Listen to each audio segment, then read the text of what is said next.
Assalamualaikum warahmatullahi wabarakatuh.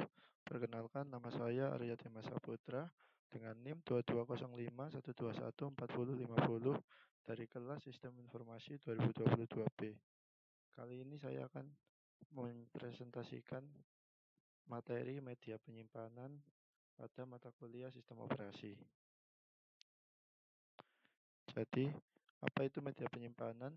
Media penyimpanan pada komputer merujuk pada perangkat keras atau media fisik yang digunakan untuk menyimpan dan mengakses data komputer.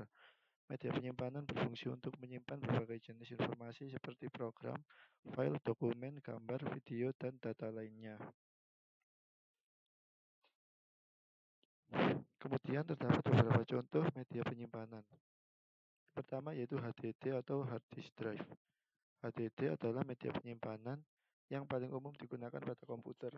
HDD menggunakan piringan magnetik yang berputar dengan kecepatan tinggi untuk menyimpan data. Mereka memiliki kapasitas penyimpanan yang besar dan umumnya digunakan untuk menyimpan sistem operasi, program, dan file pengguna. Kemudian yang kedua yaitu SSD atau Solid State Drive. SSD adalah media penyimpanan yang semakin populer. Mereka menggunakan sirkuit terintegrasi untuk menyimpan data, bukan piringan magnetik yang berputar seperti pada HDD. SSD memiliki kecepatan transfer yang lebih cepat, waktu akses yang lebih rendah, dan umumnya lebih tahan terhadap guncangan fisik. Mereka biasanya digunakan untuk meningkatkan kinerja sistem operasi dan aplikasi yang membutuhkan waktu akses cepat. Kemudian ada flash drive. Flash drive atau USB drive adalah perangkat penyimpanan portable yang menggunakan memori flash. Mereka memiliki ukuran yang kecil dan dapat dihubungkan ke port USB pada komputer. Flash drive sangat berguna untuk menyimpan dan mentransfer data antar komputer. Kemudian yang keempat ada DVD dan Blu-ray. DVD dan Blu-ray adalah media optik yang digunakan untuk menyimpan data. Mereka memiliki kapasitas penyimpanan yang lebih besar dibandingkan dengan CD. DVD biasanya digunakan untuk menyimpan film, musik, dan data lainnya, sedangkan Blu-ray memiliki kapasitas yang lebih besar dan umumnya digunakan untuk konten video berkualitas tinggi. Kemudian ada flash disk. Flash disk adalah perangkat penyimpanan data portable yang menggunakan teknologi flash memory untuk menyimpan data digital. Flash disk juga dikenal sebagai USB drive, thumb drive, atau pen drive. Merupakan salah satu bentuk media penyimpanan eksternal yang populer digunakan untuk menyimpan, mengirim, dan mentransfer data antar perangkat. Flash disk memiliki kelebihan berupa portabilitas yang tinggi, ukuran fisik yang kecil, dan kemampuan menyimpan dan mentransfer data secara cepat. Flash disk dapat digunakan untuk menyimpan berbagai jenis data seperti dokumen, foto, video, musik, dan file lainnya. Kemudian ada juga cloud storage. Cloud storage adalah layanan penyimpanan data yang disediakan melalui internet. Data disimpan di pusat data jarak jauh yang dioperasikan oleh penyedia layanan. Pengguna dapat mengakses data mereka melalui koneksi internet dari perangkat apapun. Layanan cloud storage populer termasuk Google Drive, Dropbox, dan OneDrive. Selain media penyimpanan yang saya sebutkan, ada juga media penyimpanan lain seperti kartu memori SD card, micro SD card, kartu SSD, dan perangkat penyimpanan jaringan atau NAS yang digunakan untuk tujuan khusus seperti menyimpan data pada kamera, ponsel, atau jaringan komputer. Kemudian di sini terdapat perbandingan dari HDD, SSD, SSHD, dan NVMe. HDD merupakan teknologi penyimpanan yang menggunakan piringan magnetik yang berputar, memiliki kapasitas penyimpanan yang besar dengan harga relatif lebih terjangkau. Kecepatan transfer datanya lebih rendah dibandingkan dengan SSD dan NVMe. Rentan terhadap kerusakan mekanis karena adanya bagian yang berputar. Kemudian untuk SSHD, menggabungkan teknologi SSHD yaitu gabungan dari teknologi HDD dan SSD. Memiliki piringan magnetik yang berputar seperti pada HDD, tetapi juga memiliki charge SSD yang digunakan untuk menyimpan data yang sering diakses. Memiliki kapasitas penyimpanan yang lebih besar daripada SSD dengan kinerja yang lebih cepat daripada HDD. Algoritma pintar pada SSHD mempelajari pola penggunaan data dan secara otomatis menyimpan data yang sering diakses di cache SSD. Kemudian pada SSD menggunakan teknologi memori flash tanpa bergerak, tidak memiliki piringan berputar sehingga lebih tahan terhadap goncangan dan getaran, lebih cepat dalam kecepatan transfer data dibandingkan dengan HDD, mempunyai waktu akses yang lebih cepat dan waktu booting yang lebih singkat. Harganya lebih mahal per gigabyte dibandingkan dengan HDD. Kemudian untuk NVMe atau Non-Volatile Memory Express, yaitu merupakan protokol komunikasi yang dirancang khusus untuk mempercepat transfer data pada perangkat penyimpanan berbasis memori flash seperti SSD.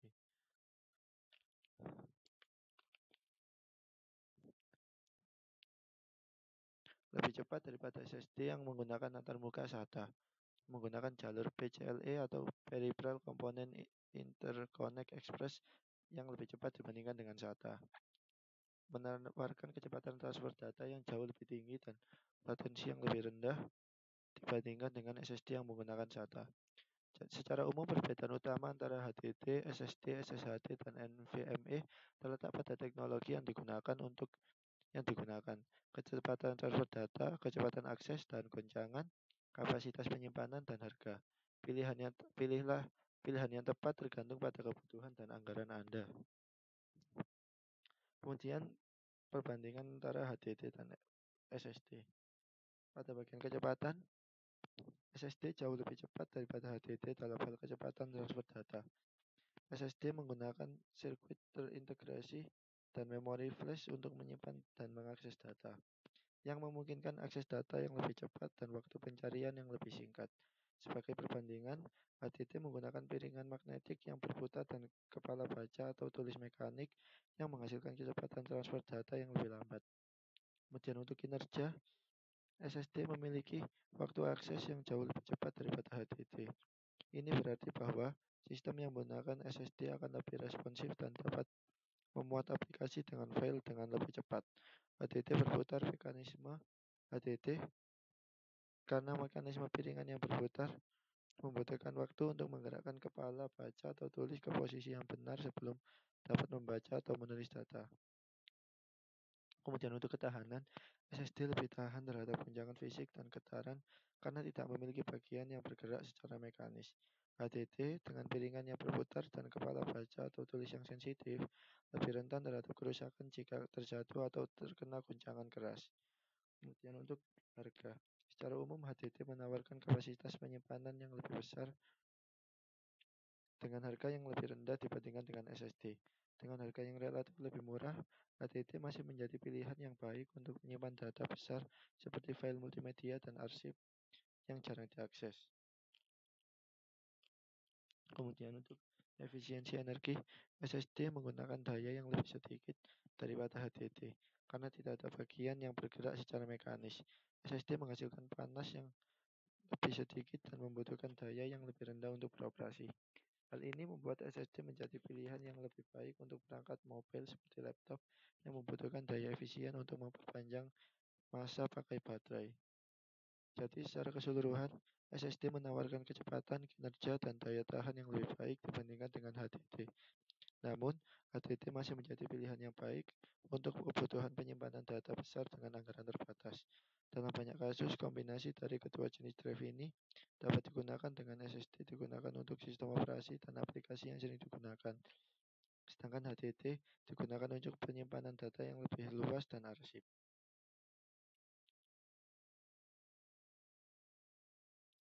Kemudian HDD berdasarkan portnya. HDD berdasarkan portnya dapat dibagi menjadi beberapa. Yang pertama seperti pada serial ATA atau SATA. Ini adalah jenis koneksi HDD yang paling umum digunakan saat ini. Port SATA digunakan untuk menghubungkan HDD dengan motherboard atau controller penyimpanan. Ada beberapa versi SATA seperti SATA 1,5 Gbps, SATA 3 Gbps, SATA 6 Gbps, dan SATA Express. Kecepatan transfer data bervariasi tergantung pada versi SATA yang digunakan. Kemudian yang kedua yaitu IDE atau Integrated Drive Electronics. Ini adalah jenis koneksi yang digunakan pada HDD yang lebih lama. IDE menggunakan kabel lebar dengan banyak pin untuk mentransfer data antara HDD dan motherboard. Namun, ide saat ini sudah jarang digunakan. Yang ketiga ada SCSI atau Small Computer System Interface. SCSI adalah antarmuka koneksi yang digunakan untuk menghubungkan perangkat penyimpanan seperti HDD ke sistem komputer. Ini adalah jenis koneksi yang lebih umum digunakan dalam lingkungan server dan workstation yang membutuhkan kecepatan transfer data tinggi. SCSI menggunakan ID perangkat untuk mengidentifikasi setiap perangkat yang terhubung ke bus SCSI.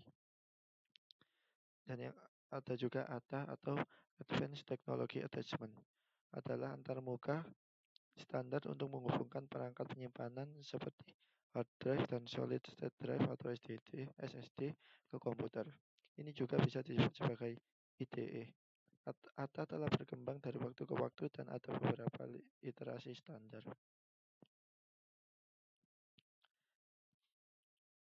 Kemudian ada HDD-SAS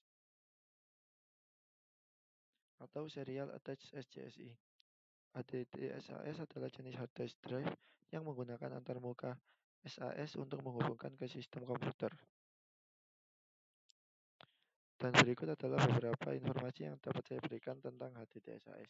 Yang pertama yaitu antarmuka SAS. HDD-SAS menggunakan antarmuka Serial Attached SCSI atau SAS yang merupakan standar yang umum digunakan dalam lingkungan server dan penyimpanan data. Antarmuka SAS memungkinkan transfer data yang cepat dan memiliki kemampuan skalabilitas yang baik. Yang kedua yaitu kecepatan transfer data.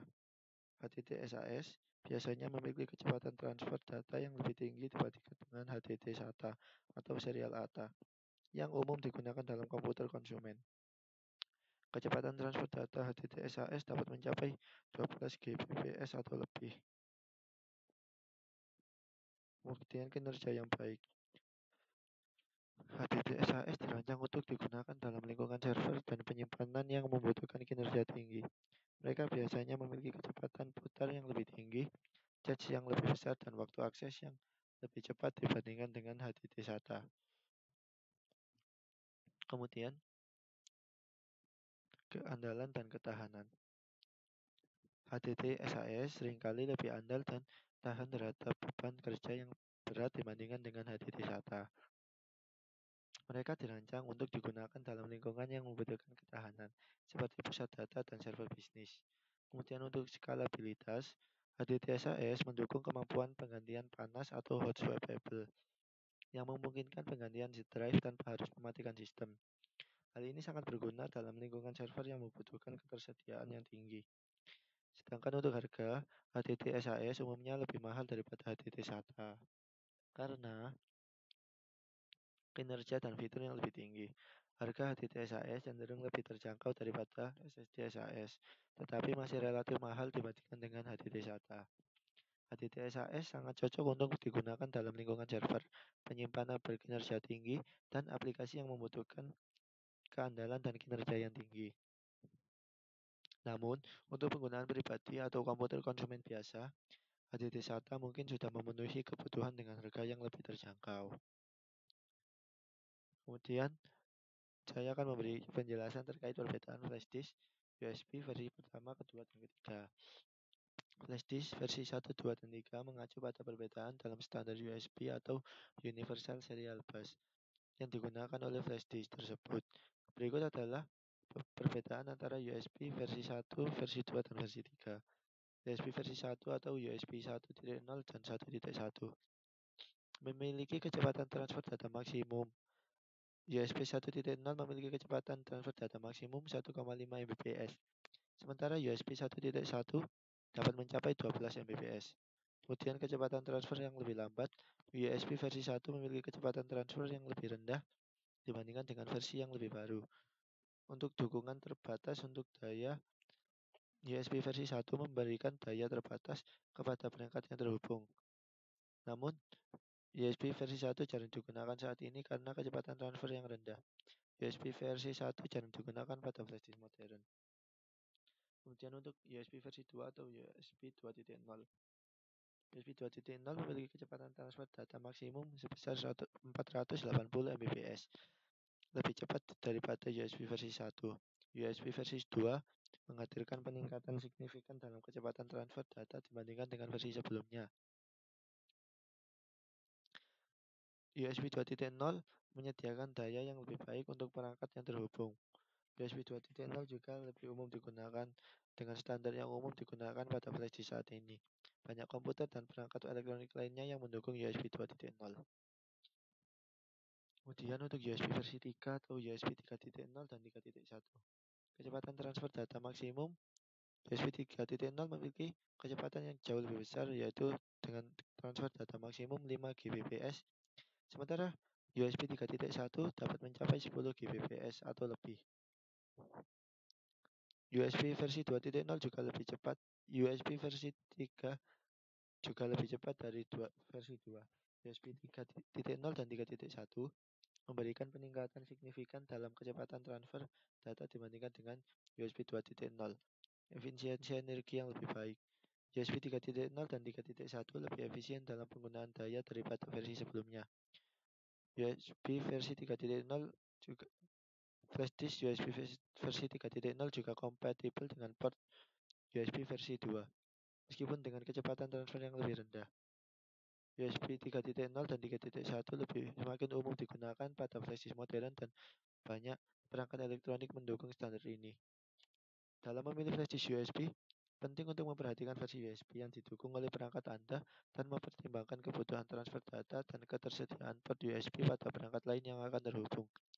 USB versi 3 memberikan kinerja terbaik dalam hal kecepatan transfer data. Tetapi jika perangkat yang akan terhubung hanya mendukung USB versi 2 atau versi 1, kecepatan transfer akan terbatas pada standar yang didukung oleh perangkat tersebut. Kemudian masuk ke Network Attached Storage atau NAS. Adalah jenis media penyimpanan yang terhubung ke jaringan komputer untuk menyimpan dan berbagi data dengan perangkat lain di dalam jaringan tersebut. Berbeda dengan media penyimpanan lokal seperti HDD atau SSD yang terpasang dalam komputer, NAS memiliki perangkat terpisah yang memiliki sistem operasi tersendiri dan berfungsi khusus sebagai pusat penyimpanan data yang dapat diakses melalui jaringan. NAS biasanya terdiri dari satu atau beberapa HDD atau SSD yang terpasang di dalamnya, serta memiliki antarmuka jaringan seperti Ethernet untuk terhubung ke jaringan lokal. Dengan menggunakan NAS, pengguna dapat menyimpan, mengelola, dan berbagi file secara sentral melalui jaringan, sehingga memungkinkan akses data yang mudah dan terpusat bagi pengguna yang terhubung ke jaringan tersebut. Kemudian terdapat beberapa keuntungan penggunaan NAS. Yang pertama yaitu penyimpanan terpusat. NAS memungkinkan penyimpanan data yang terpusat, sehingga memudahkan akses dan berbagi data di antara perangkat yang terhubung dalam jaringan. Yang kedua, akses berbasis jaringan. Data yang disimpan di NAS dapat diakses melalui jaringan baik secara lokal maupun dan jarak jauh dengan menggunakan protokol seperti FTP, SMB, NFS, atau HTTP. Kemudian redundansi dan keamanan data. NAS sering menggunakan fitur redundansi data seperti RAID yang melindungi data dari segala hardware dan memungkinkan pemulihan data yang lebih mudah. Selain itu, NAS juga dapat mendukung mekanisme keamanan seperti enkripsi data dan pengaturan hak akses pengguna. Kemudian untuk skalabilitas, NAS umumnya memiliki kemampuan untuk menambah kapasitas penyimpanan dengan menambah hard disk drive tambahan ke dalam sistem. Hal ini memungkinkan peningkatan kapasitas penyimpanan seiring dengan pertumbuhan kebutuhan data. Kemudian keuntungan yang terakhir yaitu fungsionalitas tambahan. Beberapa NAS juga menyediakan fitur tambahan seperti layanan pencadangan data, stripping media, server printer, atau bahkan aplikasi tambahan yang dapat dijalankan di dalam perangkat NAS itu sendiri. NAS banyak digunakan dalam lingkungan bisnis dan rumah tangga yang membutuhkan penyimpanan data yang handal, akses berbasis jaringan, dan pengelolaan data yang mudah. Contoh perangkat NAS. Berikut adalah beberapa contoh perangkat NAS yang populer di pasaran. Yang pertama yaitu Synology DiskStation. Synology merupakan salah satu produsen perangkat NAS terkemuka yang menyediakan berbagai model DiskStation. Perangkat-perangkat Synology DiskStation dilengkapi dengan antarmuka pengguna yang intuitif, fitur-fitur canggih, serta dukungan untuk berbagai protokol jaringan. Beberapa model yang terkenal adalah Synology DS220 Plus, DS918 Plus, dan DS1819 Plus. Kemudian yang kedua yaitu HNAP Turbo NAS. HNAP adalah produsen perangkat NAS lain yang terkenal. HNAP Turbo NAS menawarkan berbagai model dengan berbagai kapasitas penyimpanan dan fitur-fitur tambahan. Perangkat HNAP Turbo NAS seringkali didukung oleh sistem operasi yang kuat dan memiliki aplikasi tambahan yang beragam untuk berbagai keperluan. Contoh model Hinap Turbo NAS adalah Hinap TS453D, TS251D, dan TVS 672XT. Kemudian yang ketiga yaitu Western Digital. Western Digital juga menyediakan solusi NAS melalui produk MyGold.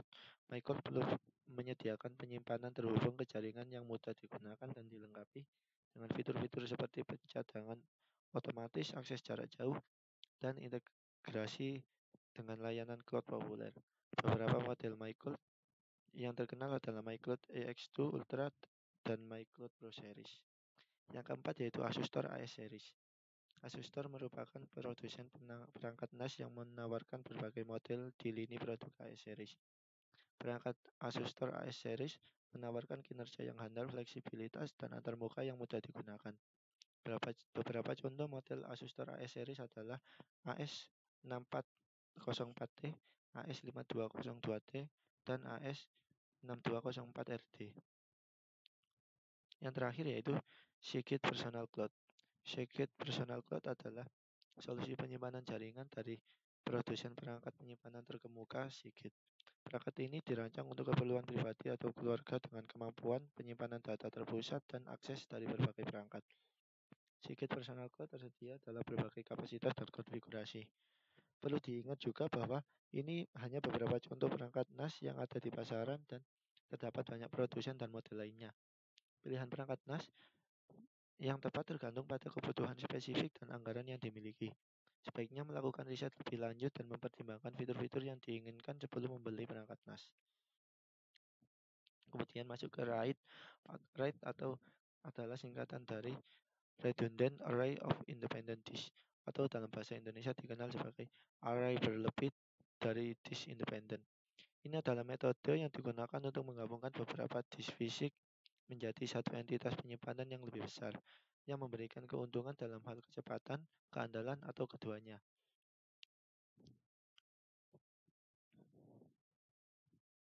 RAID dapat diimplementasikan dalam perangkat keras atau perangkat lunak. Tujuan utama RAID adalah meningkatkan performa, keamanan data, atau kombinasi keduanya. Dalam RAID terdapat beberapa teknik. Teknik RAID yang pertama yaitu mirroring. Teknik mirroring dapat meningkatkan proses pembacaan data, mengingat sebuah sistem yang menggunakan mampu membaca data dari 2 disk atau lebih. Tapi saat untuk menulis kinerjanya akan lebih buruk, karena memang data yang sama akan dituliskan pada beberapa hard disk yang tergabung ke dalam larik tersebut. Teknik stripping bisa meningkatkan performa yang mengizinkan sekumpulan data dibaca dari beberapa hard disk secara sekaligus pada satu waktu. Akan tetapi bila satu hard disk mengalami kegagalan, maka keseluruhan hard disk akan mengalami inkonsistensi. Yang ketiga yaitu teknik fault tolerance.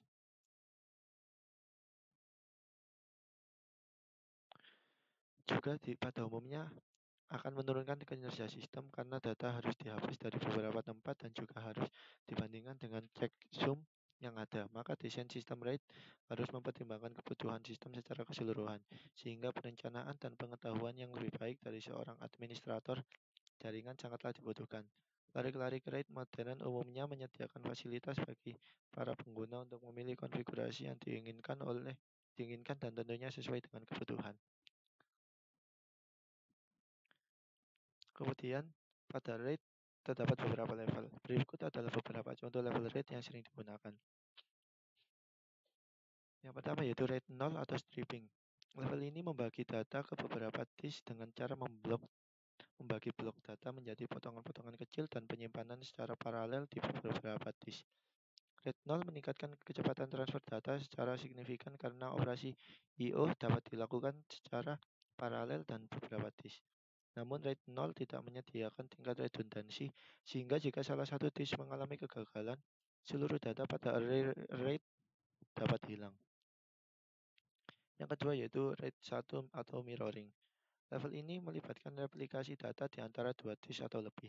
Setiap blok data ditulis ke semua disk dalam array RAID. Jika salah satu disk mengalami kegagalan, data masih tersedia di disk yang tersisa. RAID 1 memberikan tingkat keamanan yang tinggi, tetapi tidak memberikan peningkatan performa karena semua operasi I/O harus dilakukan di semua disk. Yang ketiga yaitu RAID 5 stripping with parity. Level ini membagi data ke beberapa disk dan juga menggunakan paritas untuk memastikan keamanan data. Paritas adalah data tambahan yang dihasilkan dari kombinasi data di disk lain dalam array. Jika salah satu disk mengalami kegagalan, data dapat dipulihkan menggunakan informasi paritas. RAID 5 menawarkan keseimbangan antara kinerja dan keamanan, tetapi memiliki biaya overhead untuk menghitung paritas. Yang keempat yaitu RAID 6 stripping with double parity. Level ini mirip dengan RAID 5, tetapi menggunakan dua blok paritas untuk memberikan tingkat keamanan yang lebih tinggi. Dengan menggunakan dua blok paritas, RAID 6 dapat bertahan dari kegagalan dua disk secara bersamaan. RAID 6 memberikan keamanan data yang lebih tinggi daripada RAID 5, tetapi memiliki biaya overhead yang lebih tinggi. Yang kelima yaitu RAID 10, mirroring and stripping. Level ini menggabungkan RAID 1 dan RAID 0. Data dipecah menjadi beberapa blok dan kemudian disalin ke setidaknya dua pasang disk yang terpisah. RAID 10 memberikan tingkat kinerja yang tinggi dan keamanan yang kuat, tetapi membutuhkan setidaknya 4 disk karena replika data. Terdapat juga level RAID lainnya seperti RAID 2, RAID 3, RAID 4, dan RAID 7, dan juga RAID lain-lain. Namun level tersebut jarang digunakan dalam implementasi praktis. Oke, sekian presentasi yang dapat saya sampaikan. Semoga bermanfaat. Kurang lebihnya saya mohon maaf. Terima kasih. Assalamualaikum warahmatullahi wabarakatuh.